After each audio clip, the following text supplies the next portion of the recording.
कांग्रेस नेता राहुल गांधी की संसद सदस्यता जाने पर जर्मनी के जो विदेश मंत्री हैं उनकी टिप्पणी से सियासी विवाद यहां पर खड़ा हो गया है। राहुल गांधी की लोकसभा सदस्यता जाने के मुद्दे पर जर्मनी के प्रवक्ता ने कहा है कि उम्मीद करते हैं कि इस मामले में उनका पक्ष सुनते समय न्यायिक स्वतंत्रता के मानकों और मूलभूत लोकतांत्रिक सिद्धांतों का पालन किया जाएगा। इसको लेकर कांग्रेस नेता दिग्विजय सिंह ने जर्मनी के विदेश मंत्री का शुक्रिया अदा करते हुए एक ट्वीट कर दिया, जिसके बाद ये बवाल बढ़ गया। बीजेपी ने कांग्रेस पर भारत के घरेलू मामले में हस्तक्षेप के लिए विदेशी शक्तियों को आमंत्रित करने का आरोप लगाया। तो दिग्विजय सिंह ने जो ट्वीट किया है वो भी हम आपको दिखाएंगे, लेकिन पहले सुनते हैं कि विदेश मंत्री जो जर्मनी के हैं उन्होंने क्या कहा है। Indischen Oppositionspolitiker Rahul Gandhi zur Kenntnis genommen, ebenso wie die Suspendierung seines Parlamentsmandats. Nach unserer Kenntnis stehen Herrn Gandhi gegen das Urteil Rechtsmittel offen. Dann wird sich zeigen, ob dieses Urteil Bestand hat und ob die Voraussetzung für die Suspendierung des Mandats überhaupt gegeben ist. Wir erwarten, dass die Standards in Bezug auf die Unabhängigkeit der Justiz und demokratische Grundprinzipien auch für das Verfahren gegen Rahul Gandhi gelten. तो ये German विदेश मंत्रालय की प्रवक्ता थी और कांग्रेस नेता दिग्विजय सिंह ने इस पर ट्वीट किया कि राहुल गांधी के उत्पीड़न के माध्यम से भारत में लोकतंत्र से किस तरह समझौता किया जा रहा है। इस पर ध्यान देने के लिए जर्मनी के विदेश मंत्रालय और रिचर्ड वॉकर का बहुत शुक्रिया। और इस पर कानून मंत्री किरण रिजिजू ने जो ट्वीट किया है, केंद्रीय कानून मंत्री ने, वो भी हम आपको दिखा रहे हैं, जिसमें लिखा है कि भारत के आंतरिक मामलों में विदेशी ताकतों को आमंत्रित करने के लिए राहुल गांधी का शुक्रिया। याद रखें, भारतीय न्यायपालिका विदेशी दखल से प्रभावित नहीं हो सकती। भारत अब विदेशी दखल को बर्दाश्त नहीं करेगा क्योंकि हमारे प्रधानमंत्री हैं नरेंद्र मोदी।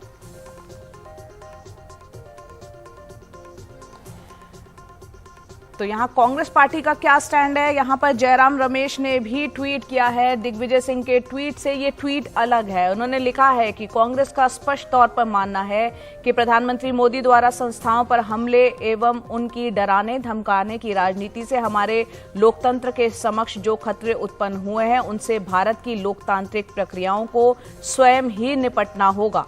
कांग्रेस और विपक्षी पार्टियां निडरता से उनका मुकाबला करेंगी। तो यहाँ पर जयराम रमेश कह रहे हैं कि जो लोकतंत्र को लेकर जो समस्याएं और हमले वाली तमाम चीजें सामने आ रही हैं उसको भारत को खुद ही निपटना होगा, विदेशी ताकतों को नहीं।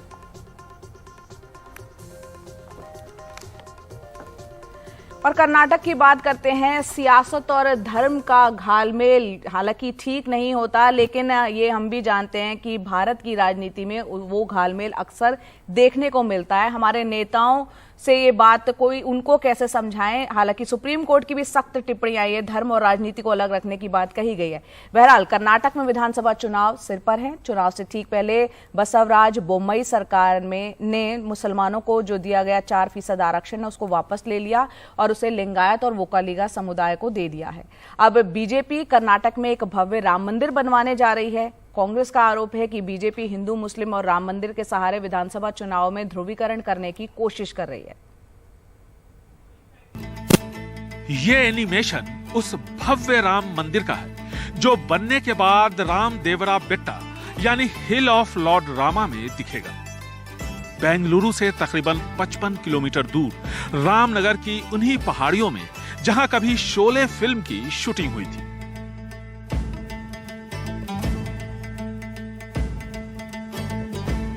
रामदेवरा बेट्टा में पहले से ही राम मंदिर है।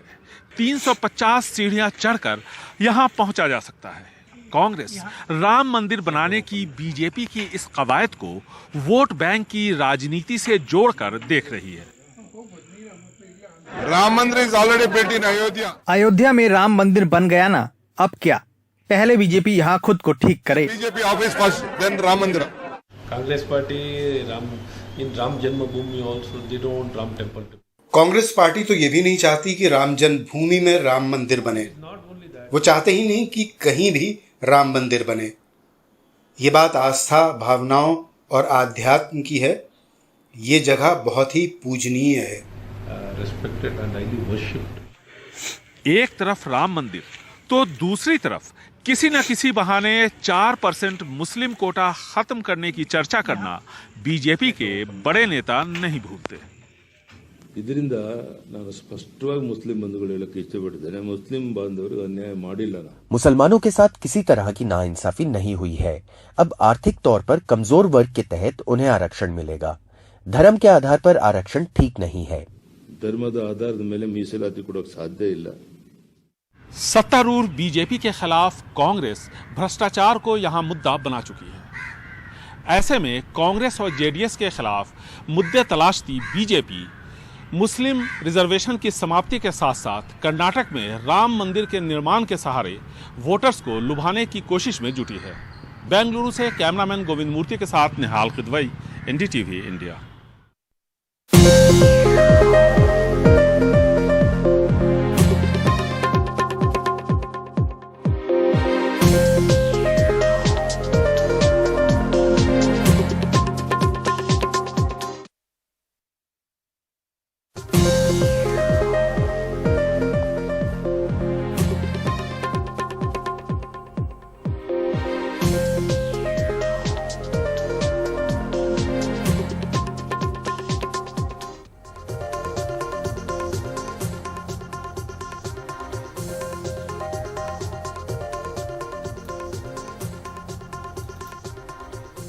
अमेरिका के पूर्व राष्ट्रपति डोनाल्ड ट्रंप की मुश्किलें बढ़ गई हैं। अब उन पर adult film star stormy Daniels को भुगतान के मामले में मुकदमा चलेगा।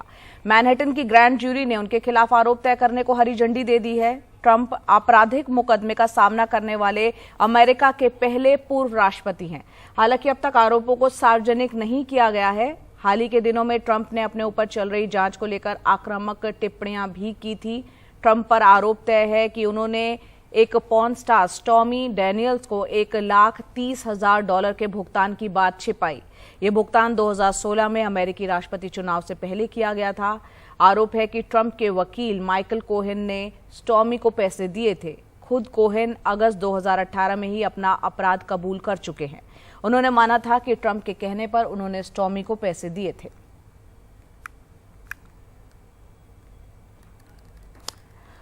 और इस पर किस तरह की उठापटक अमेरिका के राजनीतिक गलियारों में बनी है, क्योंकि 2024 में डोनाल्ड ट्रंप जो है प्रेसिडेंशियल इलेक्शन के कैंडिडेट के तौर पर खड़ा होने की सोच रहे थे। कैसे उनकी मुश्किलें बढ़ी है, कुछ देर पहले हमने हमारी सहयोगी कादम्बनी शर्मा से इस पर विस्तार से बातचीत की।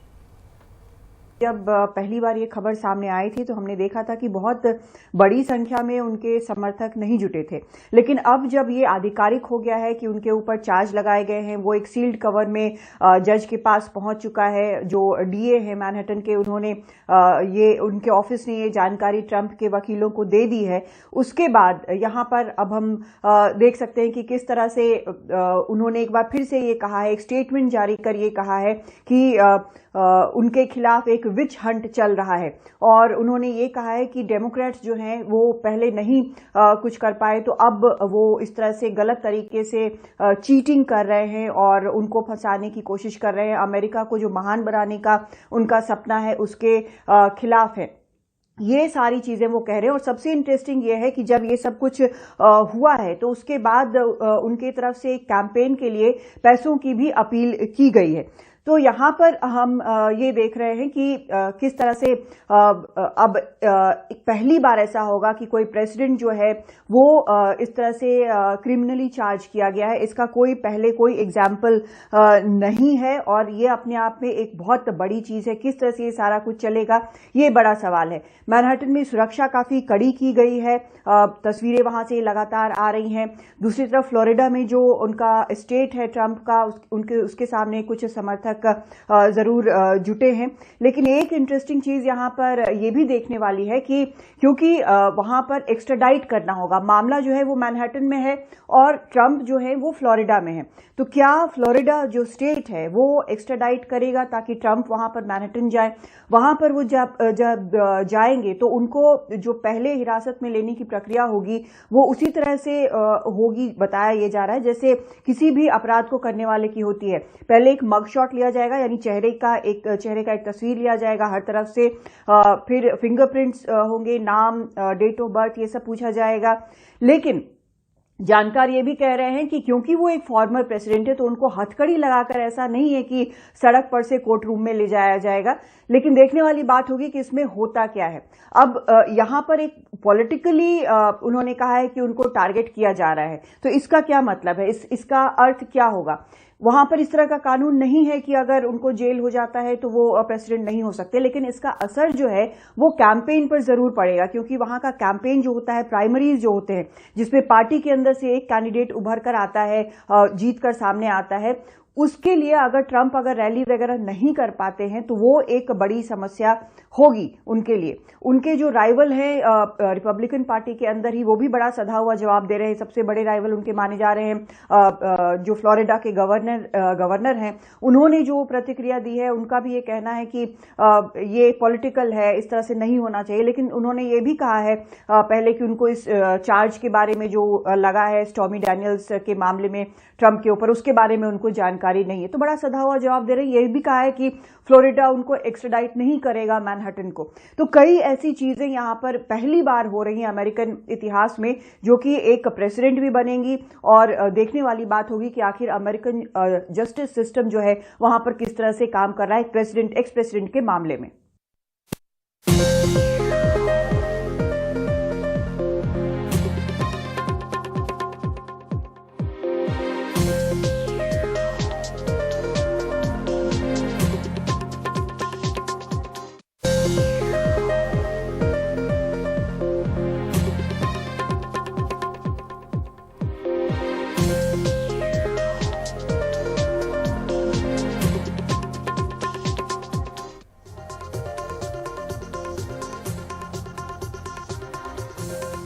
कोरोना को लेकर एक बार फिर से सतर्क रहने और सावधानी बरतने की बेहद जरूरत है, क्योंकि पिछले 24 घंटे में 3095 नए कोरोना के मामले सामने आए हैं। कोरोना का रोजाना पॉजिटिविटी रेट, जो संक्रमण दर है, वो 2.61% पर पहुंच गया है। देश में अब तक 15,000 से ज्यादा एक्टिव कोरोना के मरीज हैं। 24 घंटे में 1,390 के आसपास जो मरीज हैं वो कोरोना से हालांकि ठीक भी हुए हैं। कोरोना को लेकर आज दिल्ली के मुख्यमंत्री अरविंद केजरीवाल एक विशेष बैठक भी करने जा रहे हैं।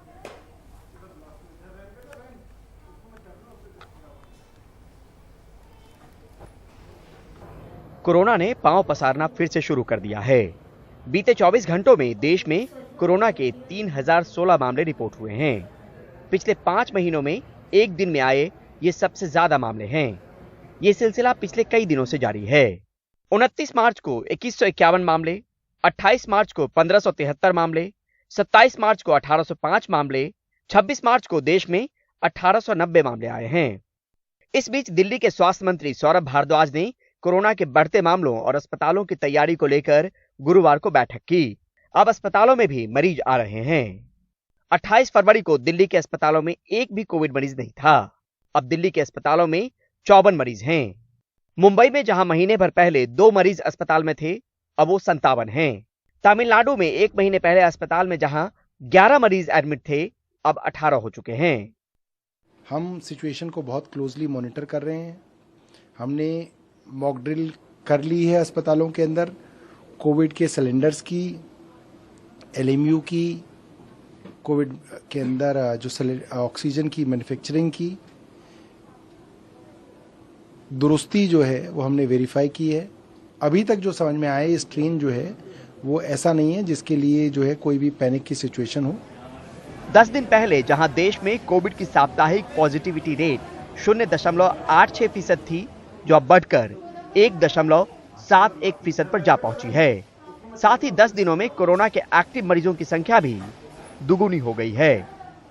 चिंता की बात फिलहाल तो नहीं, लेकिन एहतियातन तैयारी को लेकर चिंतन का दौर जरूर चल पड़ा है। ये जरूरी भी है, क्योंकि वायरस के बदलते स्वरूप को लेकर ना तो कोई शक है और ना ही कोई सवाल। ऐसे में हालात बिगड़े उससे पहले तैयारी के दम पर संभलना जरूरी है। नई दिल्ली से शरद शर्मा के साथ परिमल कुमार, NDTV इंडिया। और अब कामकाजी महिलाओं के लिए खबर। संसद की स्थायी समिति ने केंद्र से कहा है कि महिलाओं को पीरियड्स के वक्त छुट्टी दी जाए। इसके लिए एक नियम बनाया जाए ताकि कार्यस्थलों पर महिलाओं की कार्यक्षमता और उनके प्रदर्शन पर पॉजिटिव असर हो। अगर संसद की अस्थायी समिति की चली तो महिलाओं के कामकाजी माहौल में लगभग क्रांतिकारी बदलाव आ जाएगा। समिति ने कहा है कि महिलाओं को पीरियड्स के समय हर महीने 2-3 दिन की छुट्टी मिले। इसे मेडिकल लीव और अन्य छुट्टियों से अलग रखा जाए। इसके लिए मेडिकल सर्टिफिकेट न मांगा जाए। जो महिलाएं हैं तो मासिक धर्म के दौरान उस पीरियड में उनको कई तरह की शारीरिक यातनाएं, शारीरिक कष्ट से गुजरना पड़ता है और इसलिए अगर उस दौरान इनको अगर 1 दिन 2 दिन की अगर छुट्टी मिल जाए तो वो शायद बेहतर तरीके से काम कर पाएंगे। दुनिया के बहुत सारे देशों में इस प्रकार के मेंस्ट्रुअल लीव का प्रावधान है। समिति का मानना है कि इस फैसले से लैंगिक समानता भी आएगी, संवेदनशीलता भी बढ़ेगी और उत्पादकता भी। समिति ने सभी पक्षों से बात कर कार्मिक और प्रशिक्षण विभाग को मासिक धर्म छुट्टी से संबंधित नीति तैयार करने को कहा है। समिति ने सभी पक्षों से बात कर कार्मिक और प्रशिक्षण विभाग को पीरियड्स छुट्टी से संबंधित नीति तैयार करने को कहा है। कई सांसदों ने इस रिपोर्ट का स्वागत किया है।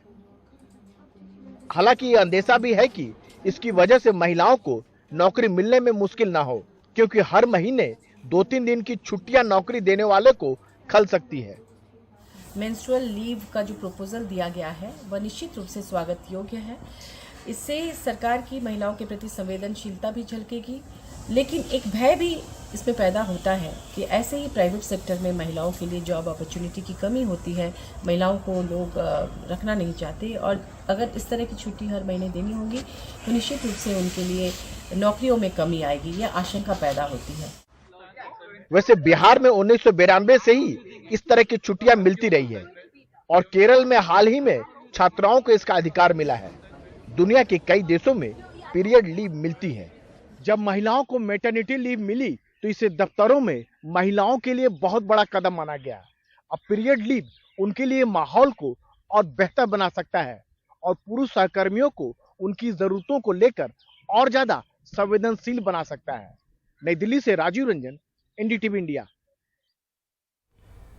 मुस्लिम महिलाओं को मस्जिद में नमाज पढ़ने से दूर रखने की कोशिश होती रही है और इसको लेकर बार बार विवाद भी हुआ है, पर मुंबई की 250 साल पुरानी जामा मस्जिद ने एक मिसाल कायम करते हुए मुस्लिम महिलाओं को मस्जिद में नमाज पढ़ने की इजाजत दी है। मस्जिद कमेटी ने महिलाओं के लिए मस्जिद में अलग से भव्य हॉल बनवाया है, जहां पर महिलाएं नमाज पढ़ने पहुंच रही हैं। मुंबई में 250 साल पुरानी जामा मस्जिद ने महिलाओं को बराबरी का हक देने की दिशा में बड़ा कदम उठाया है।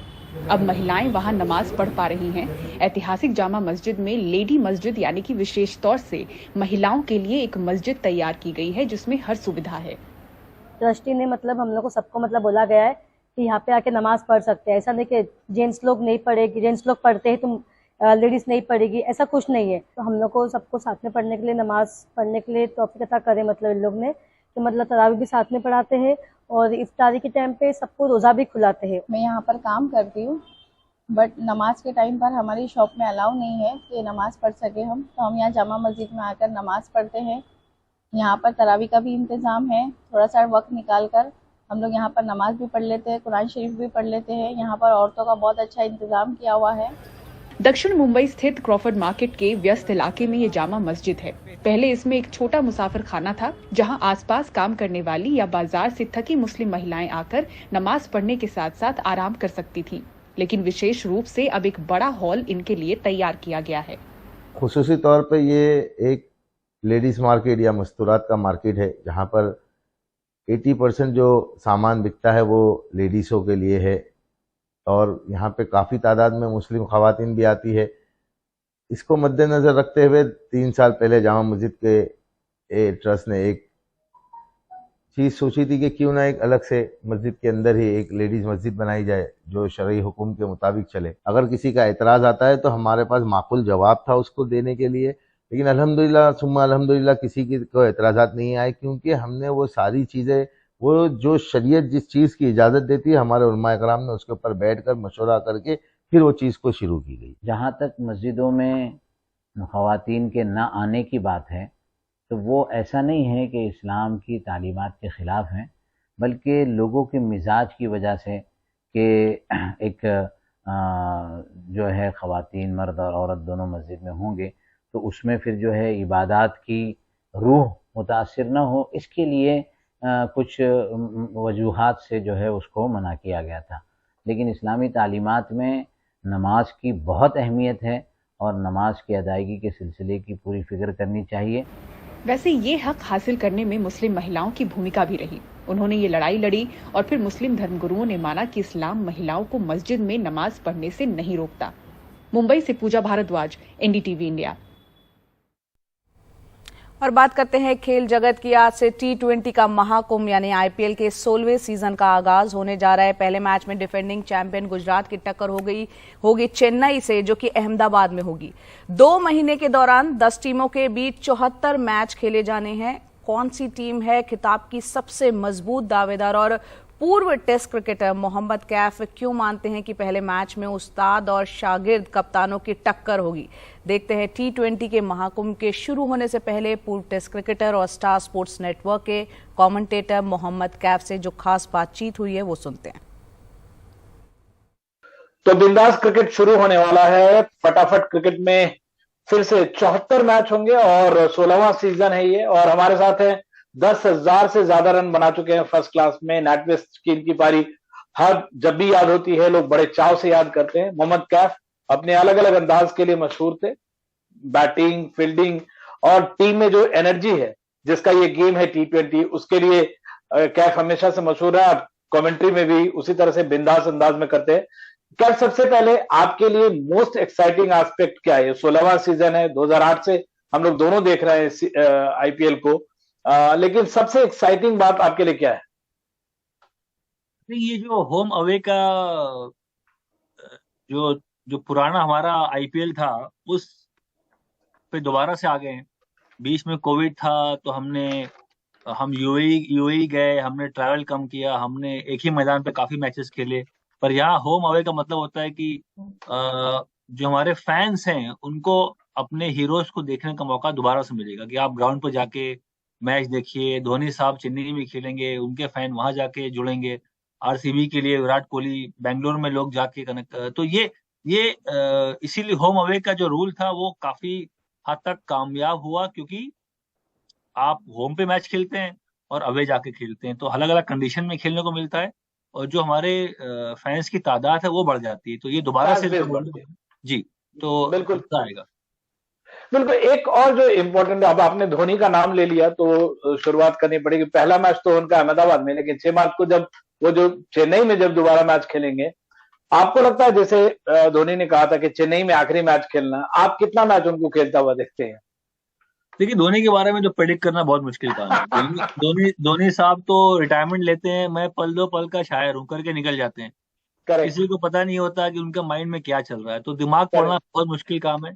पर लोग शायद ये अंदाजा लगा रहे हैं कि शायद उनका आखिरी साल हो सकता है ये चेन्नई के लिए। पर मैं नहीं बोल रहा ऐसा। मेरा मानना है कि धोनी के साथ प्रेडिक्शन पे आप ना जाएं। एक जो इम्पोर्टेंट बात है कैफ साहब की, ये जैसे ही टूर्नामेंट खत्म होगा, वर्ल्ड टेस्ट चैंपियनशिप का फाइनल है जून में और उसके बाद हमारा वनडे वर्ल्ड कप है। रोहित शर्मा ने कहा है कि इस बीच जो प्लेयर्स हैं एक तरह से और जो टीम है उनको देखना है फिटनेस के लिहाज से, कैसे आगे ये प्रोग्रेस करना है। आप फिटनेस को कितना बड़ा कंसर्न मानते हैं, खासकर T20 में जिस तरह का इंटेंसिटी वाला क्रिकेट हो गया है, उस लिहाजन खिलाड़ियों की कितनी जिम्मेदारी रहेगी, टीम की कितनी जिम्मेदारी रहेगी, कितना बड़ा इश्यू रहेगा? देखिए, अब ये कोई बच्चा रहा नहीं है कि उनको आप गाइड करें। हाँ, ट्रेनर फिजियो होते हैं, वो आपको सलाह मशवरा देते हैं, पर आपका शरीर आपको पता होता है कैसा फील कर रहे हो। इतने साल इंटरनेशनल क्रिकेट खेलने के बाद मुझे मालूम है कि बॉस शाम में मुझे जिम जाना है, जिम में क्या करना है, मुझे लेग्स करना है या अपर बॉडी करना है या क्या खाना है। देखिए, जब बच्चा होता है तो माँ बाप सिखाता है, जब 20-25 साल के आप हो जाते हैं तो अपना खुद रास्ता आप तय करते हो। मेरे ख्याल से अब इंडियन प्लेयर्स को वही करना है कि अपने शरीर को समझना, उससे कनेक्शन बैठा के रखना कि कब उनको आराम चाहिए, कब उनको पुश करना है। और खेल तो पुश करने वाला ही है बॉस। अगर आपने खेल चुना है, करियर में स्पोर्ट चुना है, तो तकलीफ तो होगी। आपको बॉस खेलने का मौका मिल रहा है भारत के लिए, इससे बड़ी बात क्या है कि खेलने का मौका मिल रहा है। तो जो इतने लाखों करोड़ों लोग हैं उनको मौका नहीं मिलता। आप उनमें से कुछ लोग हो जो किस्मत के धनी है, मौका मिला भारत खेलने के लिए। तो थोड़ा बहुत तो आपको दर्द के साथ आगे बढ़ना इंजरी पड़ेगा। के साथ आगे बढ़ना पड़ेगा। आपको आज के डेट में सबसे इम्पोर्टेंट दावेदार के लिए, इसलिए नहीं कि मुंबई ने 5 बार जीता, सबसे इम्पोर्टेंट फॉर्म वाइज आपको कौन सी टीम लग रही है? क्योंकि आपने मुंबई का नाम लिया, तो मुंबई तो मुझे ऑन पेपर बहुत कमजोर दिख रही है। वाह, उनकी बैटिंग ठीक है, उनकी बैटिंग तब भी चलो चल जाएगी। ईशान किशन है, सूर्य कुमार यादव है, रोहित शर्मा खुद खेलेंगे। तो मुझे बैटिंग आर्चर जरूर खेलेंगे इस बार, पर मुझे बैटिंग तो उनकी ज्यादा मजबूत लग रही है कंपेयर टू गेंदबाजी। तो देखना होगा, बड़ा दिलचस्प होगा कि क्या किस तरह से वो आगे बढ़ते हैं। पर ऑन पेपर मुझे लग रहा है कि दोबारा से गुजरात टाइटंस फाइनल्स में जाएगी, और दोबारा से मैं राजस्थान रॉयल्स को बैक कर रहा हूँ। राजस्थान रॉयल्स ऑन पेपर मजबूत टीम है, लास्ट ईयर अच्छा खेली, फाइनल तक आई, तो मैं दोबारा से ये दोनों टीमों को फाइनल्स खेलते हुए देख रहा हूँ। पर आईपीएल दिलचस्प होने वाला है, क्योंकि इम्पैक्ट प्लेयर का जो रूल आया है, इससे बहुत फर्क पड़ेगा, क्योंकि आप ना जो क्वालिटी ऑफ क्रिकेट है वो और बेहतर होगी। क्योंकि अभी आप जब नंबर 6-7 पे आप जब टीम बनाते हो, मैं भी आईपीएल में कोच था दिल्ली कैपिटल्स की, जब आप बैठते हो 11 बनाने, तो हमेशा आप 6-7 में देखते हो ना कि someone who can bat and ball both, allrounder, चाहे वो प्रॉपर ऑलराउंडर ना भी हो, थोड़ा बहुत बैटिंग करता हो, थोड़ा बहुत बॉलिंग करता हो, उन प्लेयर्स को दिक्कत आने वाली है। क्योंकि अभी इम्पैक्ट प्लेयर का मतलब होता है कि आप जेन्युइन बॉलर और जेन्युइन बैटर के साथ जाओगे। तो ऑफ द फील्ड और जो कैप्टन है उसका रोल बहुत इंपॉर्टेंट हो जाएगा, क्योंकि टॉस के तुरंत बाद आपको डिसाइड करना है। कप्तानी का रोल तो बहुत ज्यादा है इस बार। आपने सही सवाल किया। कप्तान, क्योंकि इम्पैक्ट प्लेयर का जो नया रूल है उसमें काफी उनको प्लान करना पड़ेगा कैसे उसका इस्तेमाल सही टाइम पे करते हैं।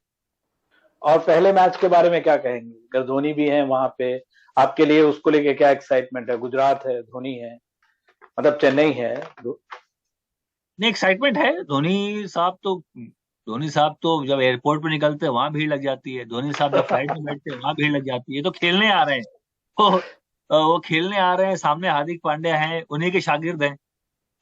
धोनी साहब ने ही उनको सिखाया है, उनके अंडर में बहुत खेले हैं हार्दिक पांड्या।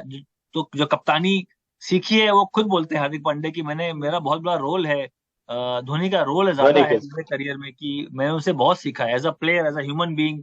तो एक शागिर्द वर्सेस उस्ताद का मैच है ये पहला match, Chennai versus Gujarat Titans. चलिए, हम सब एक्साइटेड हैं कैफ, और आपसे लवली टॉकिंग टू यू, बहुत ही और आपसे ऐसे एक्सपर्ट कमेंट लेते रहेंगे, पूरे कमेंट्री में आपके सुनते रहेंगे। Thank you so very much, NDTV से बात करने का बेहद शुक्रिया। Thank you.